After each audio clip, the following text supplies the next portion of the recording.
to the Impact Ripple podcast, the go-to source for hiring and leadership made simple, doable, and fun for visionary female business owners. I'm your host, Ashley Cox, author, certified HR expert, and founder of Sprout HR. And I believe that you don't have to change who you are to be a great leader because you already are one. Join me as we kiss uncertainty and overwhelm goodbye and say hello to the tools and support you need to grow a profitable, sustainable, impactful team with more confidence and ease. On today's episode, I'm joined by Maritza Shay Nelson. Prior to venturing out on their own, Shay spent 7 years at two of the nation's largest law firms as an associate in their respective litigation departments.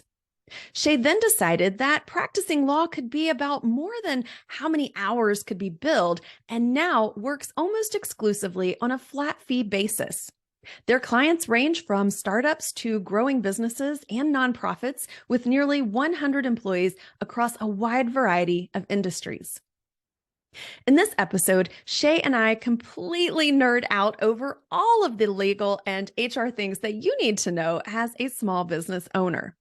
We talk about the important differences between 1099 independent contractors and W-2 employees, why hiring workers in multiple states isn't as clear-cut as you might think it is, why every employee shouldn't be hired as an exempt salary employee just to avoid paying overtime, and how to be proactive in your business to save yourself the financial, emotional, mental, and physical costs that come with legal issues that could have been avoided.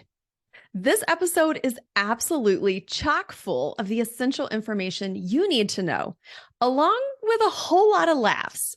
Shay and I had so much fun recording this conversation for you, and we hope that it makes legal and HR feel a little bit more approachable and fun. Now, here's my conversation with Shay Nelson. Hey there, and welcome to the Impact Ripple, Shay. I'm so excited to have you joining me for this conversation today.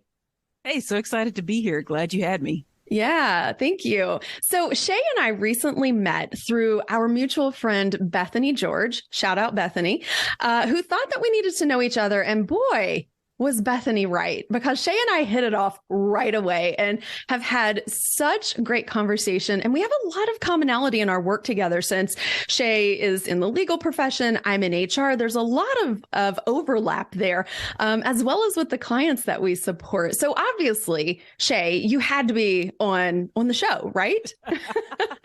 Hey, Bethany seems like one of those really just, those networking people that are just great connectors. I always love meeting people like that because they always introduce you to some of the most interesting people you'll ever meet.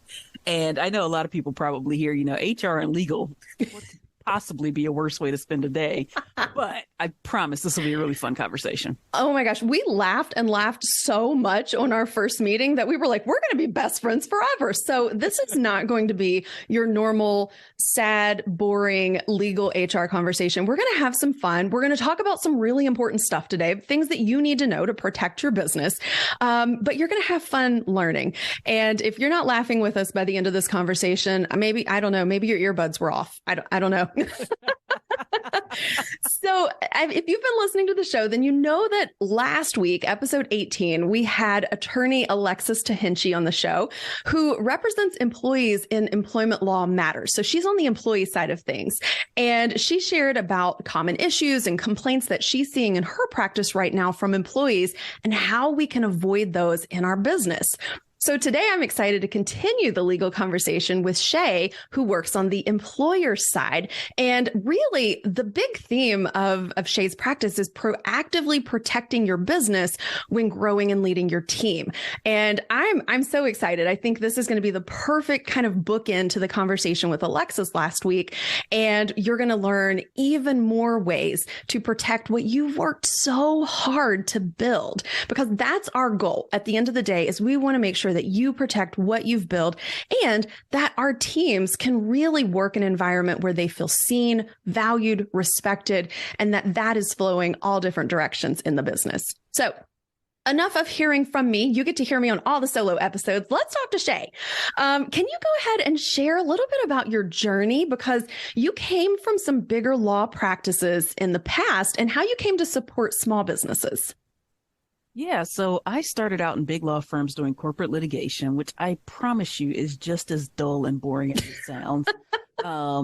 But, like so many of my clients, I was ready to kind of get out of the corporate rat race, office politics, all the reasons that, your clients and my clients come to us and tell us they decided to start a business.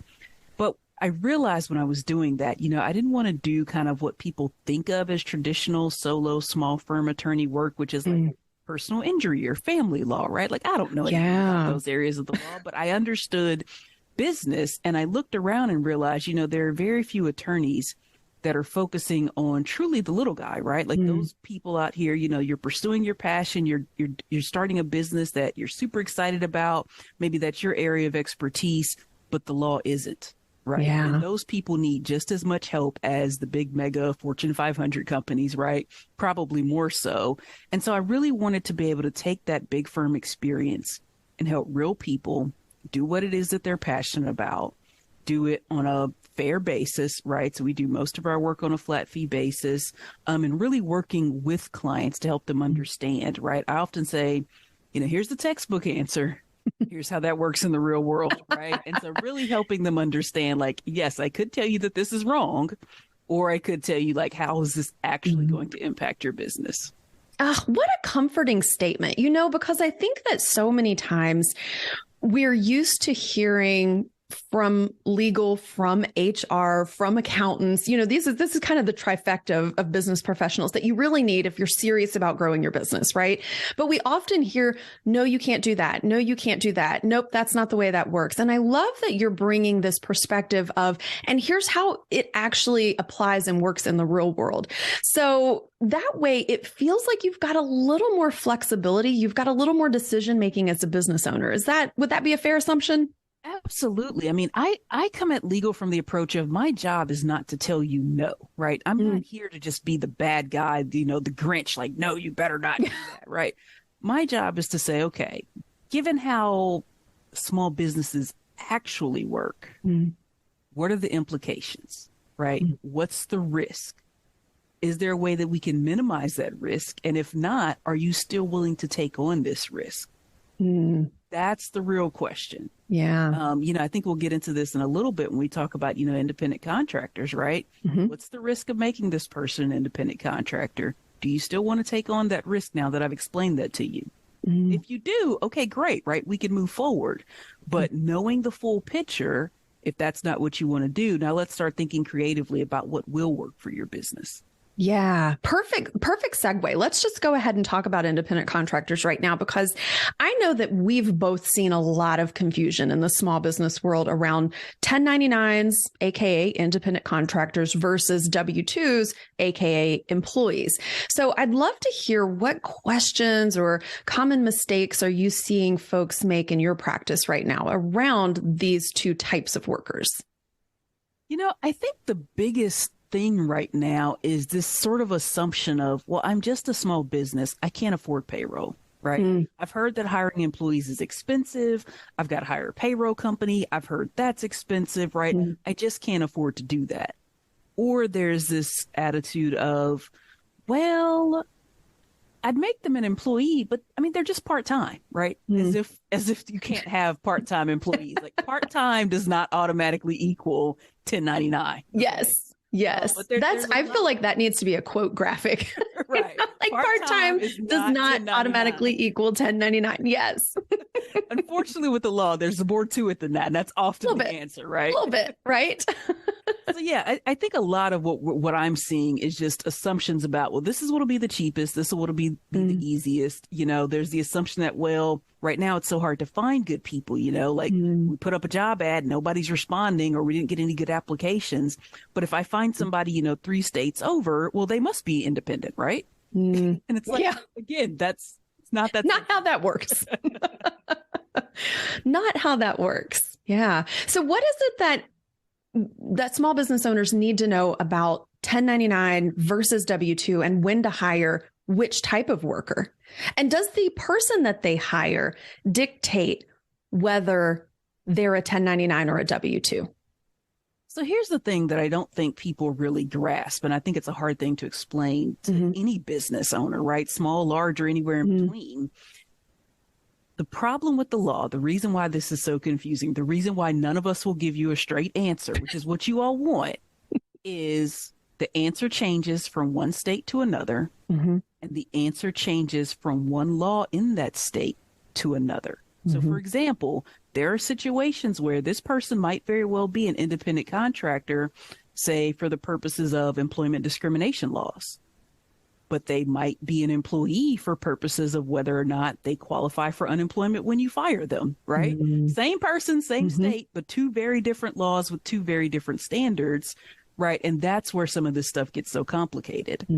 So I think the simplest way to look at it, the way I tend to start with clients is, if you're thinking about hiring this person as an independent contractor, are they truly independent?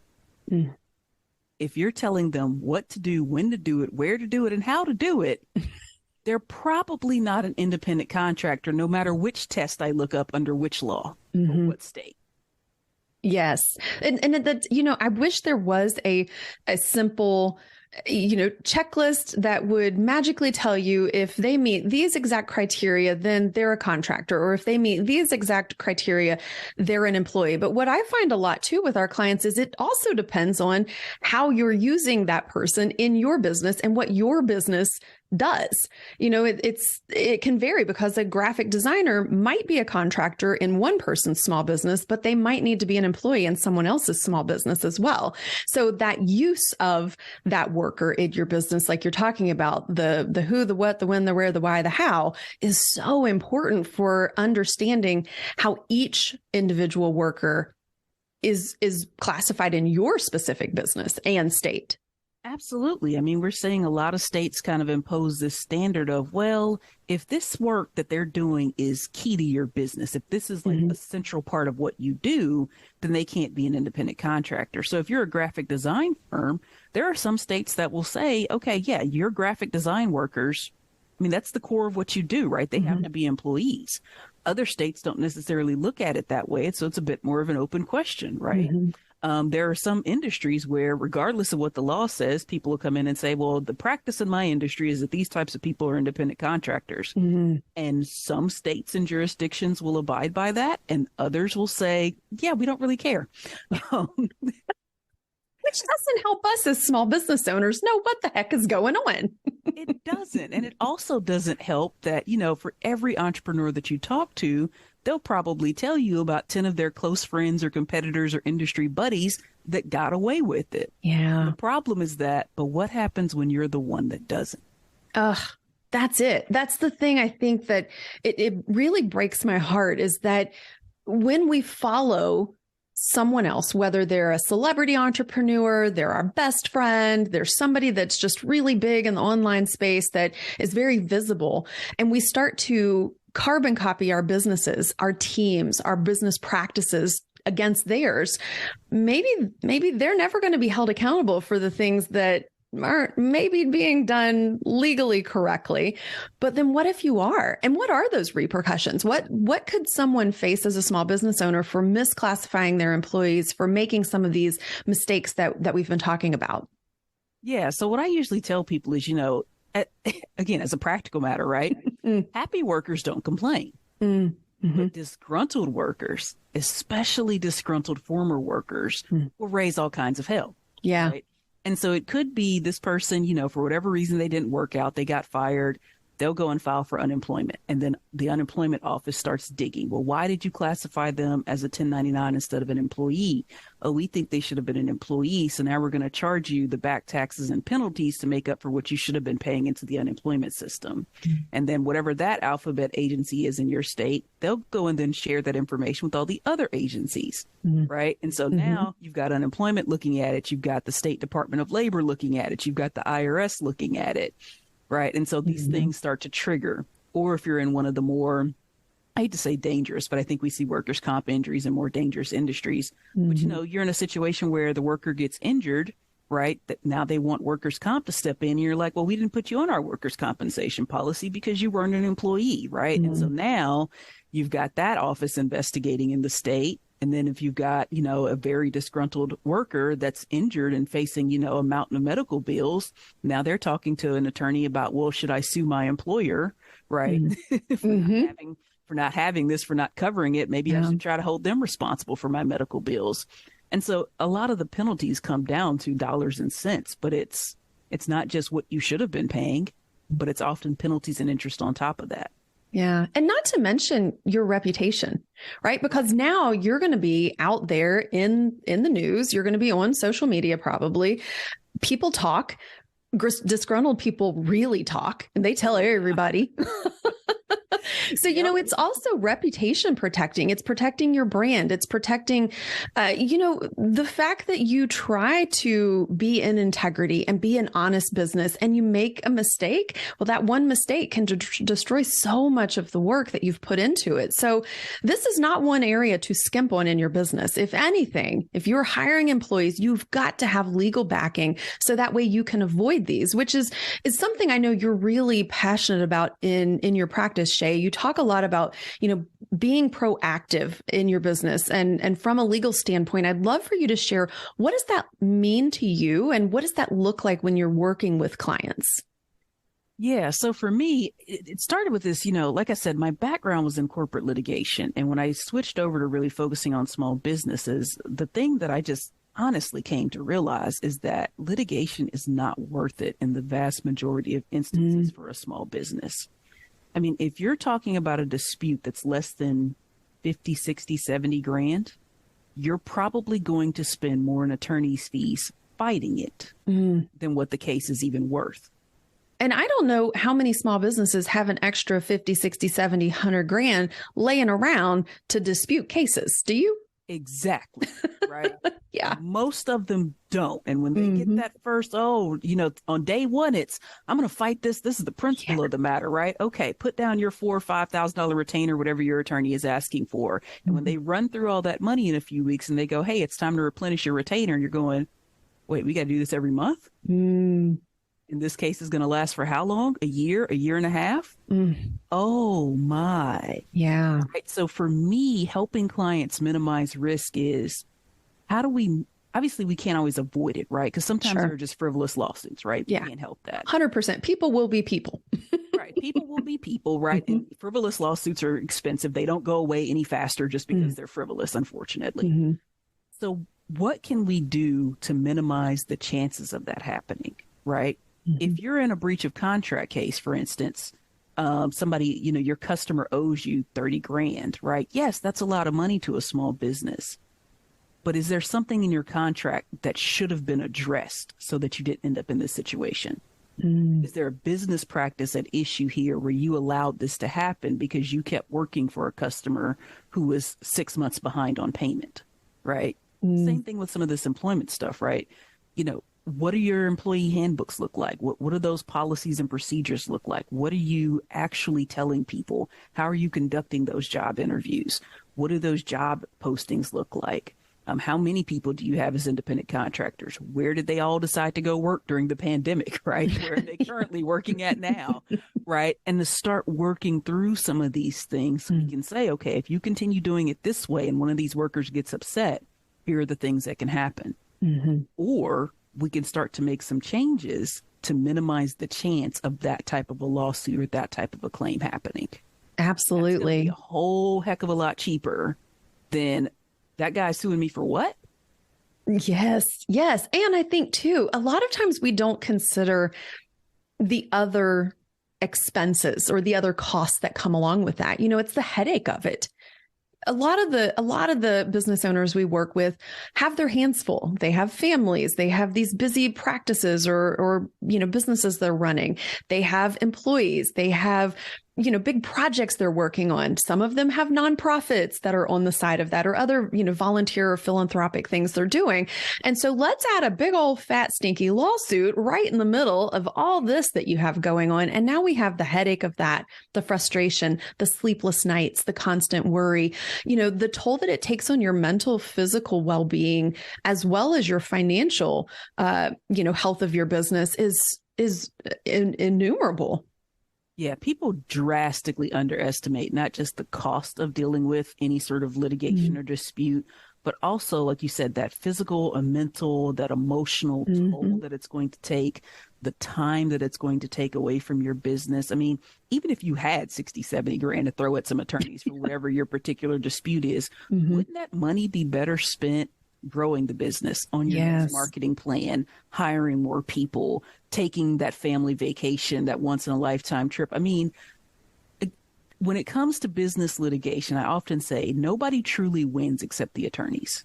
And whether it's a small case or a big case, when I was working in big law firms, my experience was that this dispute will settle when everyone gets tired of paying their attorneys. And that's from an attorney, folks. I mean, 99.9% of all cases settle. We hardly ever try cases anymore. This case will settle eventually. And it's when you all get tired of paying the attorneys. Yeah. Yeah.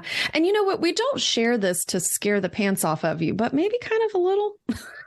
Well, and again, that's why I say, like, let's get back to, okay, so what can we do to minimize the chance of that happening? Right. As opposed to, oh, I'm going to bury my head in the sand and say, oh, it'll never happen to me. Like, if I had $1 for every time somebody said that, I'd be filming this from a beach in the Southern Caribbean somewhere right now. I mean, you might just be retired. Let's be honest. I think I do a little bit of this for fun, but yeah. Here with my fruity drink with the umbrella filming, podcast for you. Yeah, I can do one of those. I might just fly out there and join you. But it's serious business. And if you are growing your business and it's something that you're looking at as more than a hobby, it's a legacy that you're leaving behind. It's an impact that you're wanting to put out or create in this world. If you are building something that's really meaningful and that you want for it to bring in good revenue, good income, pay people well, build that company culture that you wish that you would have had in your corporate life. These are the things that we have to talk about in order to protect all of that work and that legacy. Absolutely. I mean, that's why I start so many conversations with people. Tell me what it is you're passionate about. How do you get involved in this type of business or this industry or this idea, right? Okay, great. That's what lets me know you'll be a good client. And then we get into, okay, so now what are you worrying about? And those are the things that I probably need to start addressing. Yeah. Yeah. And there's always a prioritization, right? I'm sure when you sit down with new clients, you're asking, okay, put it all out on the table. What do you have going on? Let's figure out how to reduce liability the quickest. So that way we can then start being proactive in other areas. That's how I work. I assume that's how you work too from our conversations. Absolutely. Right. I mean, you very well be having a conversation. We're like, well, I've got 10 folks. They're all independent contractors. They're spread out all over the place. Okay, we might need to fix that. Oh, by the way, I don't have a single written contract in my business. Okay. We should shift this conversation and start there first. We'll come back to this 1099 problem, right? Are those folks all happy? Okay, great. We can deal with them later. Cool. Cool. We'll take care of them later. Triage this. Yeah. Yes, exactly. And it is triage, right? Because there are, depending on what all you have going on, the 1099 situation could be the most significant or the most impactful issue to address first. And it could be third or fourth on the punch list, depending on what else you have. Or don't have. Right. Yeah. So you mentioned, having workers dispersed across various states. And I would love for us to talk about this because I think this is a huge misconception that I'm seeing with clients and with our audience is that remote work has really become front and center since the pandemic. And I think that it was already pretty prevalent in the online business space before that, but it's just become even more of an option for businesses to take advantage of. So let's talk about the unique challenges that come with that dispersed workforce, especially when you're thinking about hiring team members outside of your own state. What are you seeing as far as challenges or common misconceptions that are happening in your world? Yeah. So with remote work, I mean, especially with the pandemic, right? We all suddenly realized like, okay, we don't have a choice to figure out how to work remotely. Mm-hmm. And then everyone realized that a lot of people kind of like working remotely. And I think there was this assumption that, whether or not you're working remotely or whether or not to bring the employees back to work or if everyone was quiet quitting, well, those are just big company problems. Those don't impact the rest of us. And the truth is, if you're seeing it in the news, it probably does impact the rest of us. It's just somebody hasn't taken the time to explain how. And so the big thing that we're seeing, and I think, even lawyers, I think were a little bit slow to start to pick up on this, was everybody scattered in a panic without thinking about the general rule is that the employment laws are based on where the employee is. Yeah. So everybody sort of scattered and went, oh, yeah, Ohio employment laws, they're pretty straightforward. We're good. No big deal, right? Without thinking, oh, your employee moved to California to take care of dear old mom during the pandemic. California is one of the most regulated states in the country, right? Everything has just changed. Right? Yeah. Or you're 1099. Maybe Ohio didn't care that they were classified as a 1099, but then they moved to such and such a state and, the standard's a little bit different. Now that's a problem, right? Yeah. And so that's a lot of what I'm seeing is just folks kind of scattered and moved and nobody really thought about, what does that mean? And now that we're starting to come out of the pandemic, right? And everybody's kind of still just doing whatever they want. Now we're having to sit down with employees and go, or with small businesses and go, hey, when was the last time someone looked at your employee handbook? Because, maybe we wrote it 7 years ago and based it on the law of this state, but now you're a multi-state employer, which is not something we used to see with small businesses, right? I mean, that was a big company problem. Yeah. So now what does your employee handbook look like? Is this section still applicable in all 50 states? So those are the questions that we're having to ask. And like I said, I think it's just a situation where people aren't recognizing that that's the case and how much more complicated employment law has gotten. Everybody. And if you're thinking, oh, it can't be that complicated, every single state has jurisdiction to make the laws as they see fit. Sure, we have federal laws, but they don't dictate everything. And sometimes the state law trumps the federal law and vice versa. And if you don't know employment law front, back, left, and center, you probably need somebody on your side who does. Well, and here's another monkey wrench we can throw in there. Not only are we seeing a lot of state laws get passed, but now we're also starting to see municipalities pass their own laws, right? So now I'm having to ask clients, okay, give me a list of your employees. I need their job title, their duties and responsibilities. How much are you paying them? How are you paying them? And where are they? And the business will go, oh, they're in Louisiana. Okay, where in Louisiana? Right? What is their physical address? Right?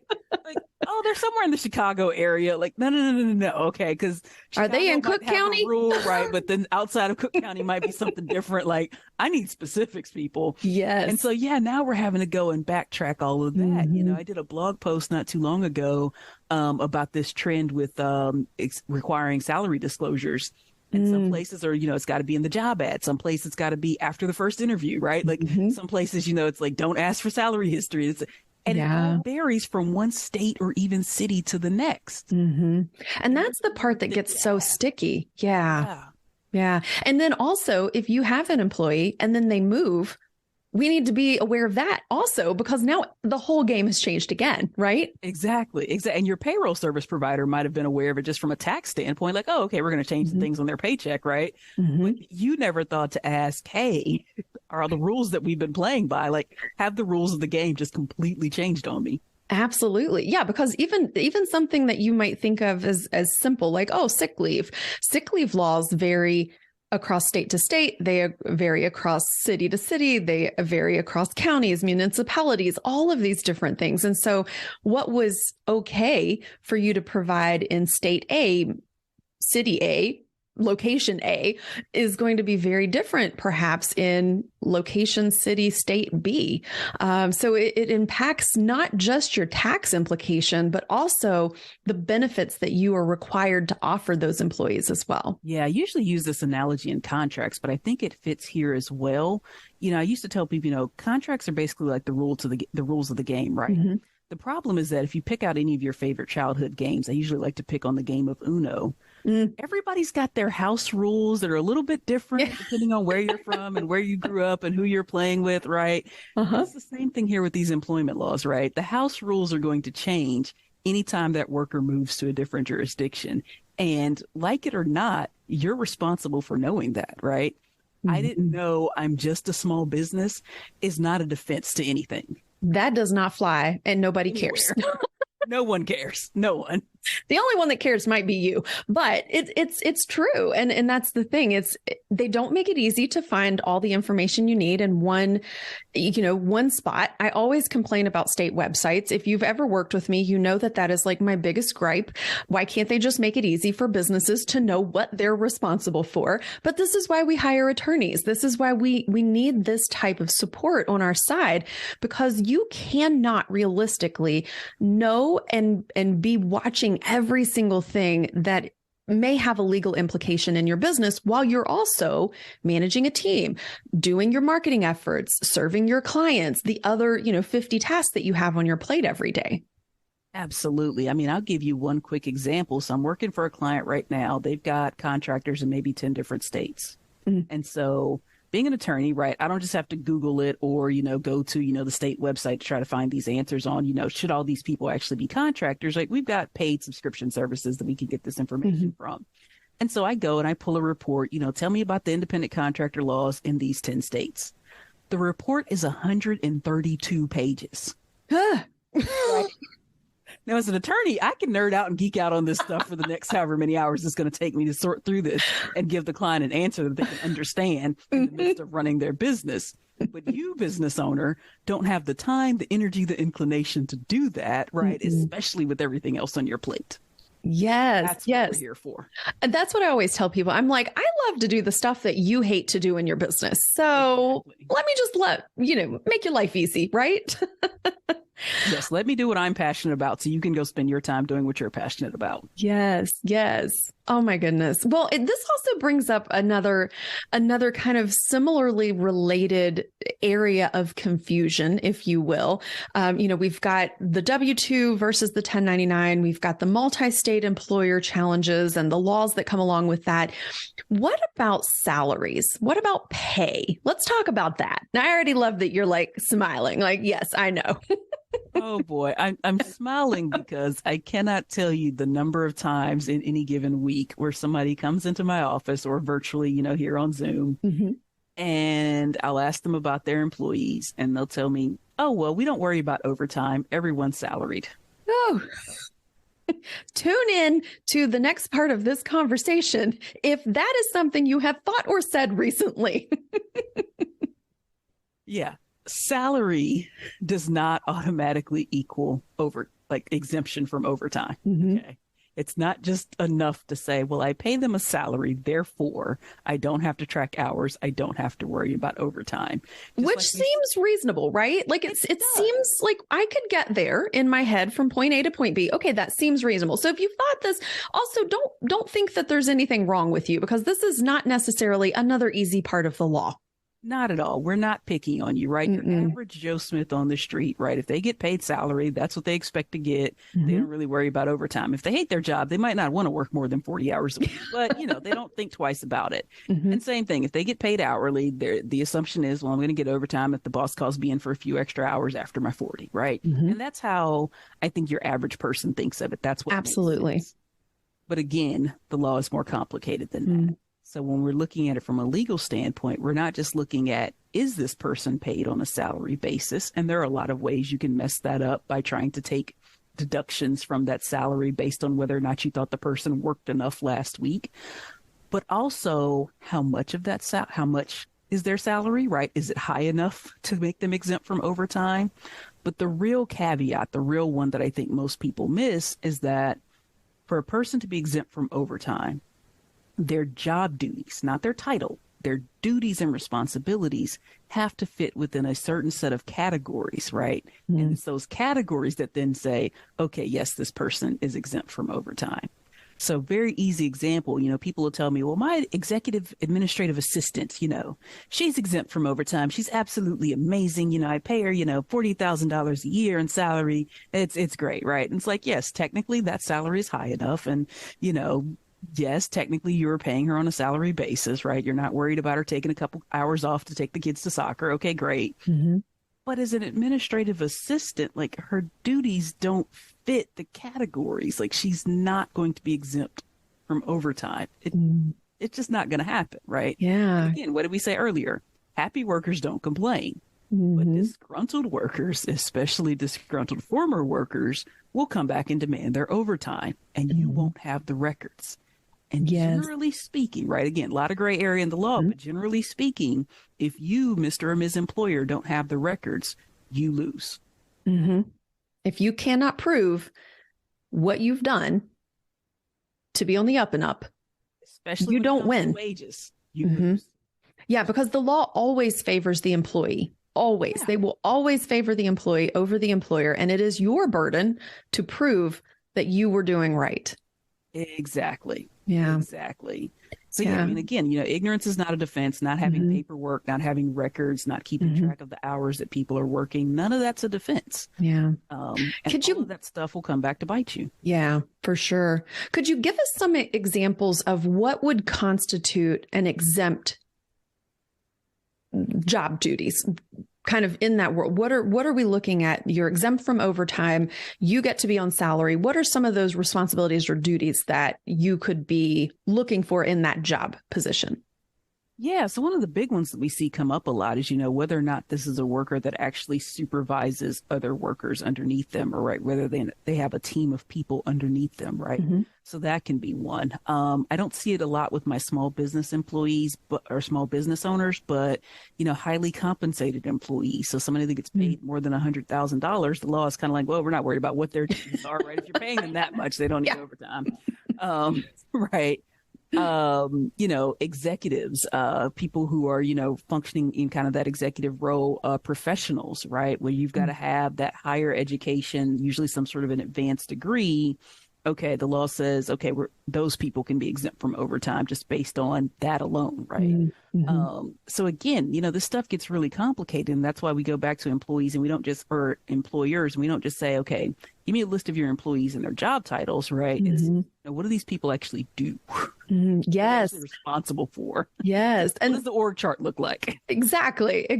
And when you talk about, is this person supervising people, does that only count employees, or does that also count supervision of contractors? So if this person is in charge of coordinating all of the contractors, is that enough to be considered an exempt level position?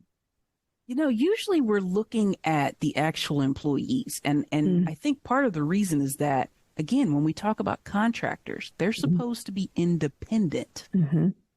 If you've got a manager supervising them, they're probably not all that independent. They're probably not truly independent contractors. Just wanted to hit that one on the head a little bit more. We kind of start circling back around. You start to see how some of these issues get interconnected. Yes. It's like, well, yeah, supervise a team of 10. They're all independent contractors. I'm like, wait a minute, are you supervising them or are they independent? It can't be both. Yes. And it really is so convoluted sometimes. And that's why, now you have the alphabet soup gang coming in saying, the IRS is involved, the Department of Labor, the DOL is involved. Now we have, the Department of Homeland Security involved, DHS. We got everybody. Everybody is here at the party, and it is not a party you want to be invited to. It is absolutely not a party you want to be invited to. I mean, I don't think we were planning to talk about this, but I once had a client that called up and said, hey, I've got INS here asking for paperwork. I don't understand. All my folks are independent contractors. Oh, no. And for the people, what is INS? Oh, so those are the good folks over at immigration who will sometimes, come to employers and show up because they want to make sure that everyone you've got working for you is actually legally authorized to work in the United States. Yes. The problem is that you've got some small business owners that they will hire folks, under the table, so to speak, right? And so we don't check any of these things. And then you've got folks that will come in and say, well, yeah, of course, all my people are authorized to work in the United States. They're independent contractors, but I've got their Form I-9s. We're laughing because you get it, but if you're not, we get it. You might not get the joke. Maybe we just think we're funny, Shay. I don't know. Probably. We're probably geeking out at this point. But if you're wondering, so the I-9 is the form you fill out where the employer asks you to bring 2 forms of ID on your first day of work, and it proves you're entitled to work in the United States, right? You only do that for employees. Only. Do not do that for independent contractors. Yeah. And if you've not heard of Form I-9, please reach out immediately to one of us for some sort of assistance, because if you're hiring W-2 employees, you absolutely have to have this form, and it must be completed within the first 3 days that that person starts with your business. So there's a little more nuance there, right? Absolutely. I mean, if I, really took the time to go through some of my clients, payroll files or just their personnel files, right? I mean, there's all kinds of stuff we would probably find that's wrong. Like, is the I-9 filled out correctly? Was it filled out on time? Are there hours records for when this person worked? You're telling me you're having all kinds of disciplinary problems with this employee, and there's not a single document anywhere to be found about what those problems are.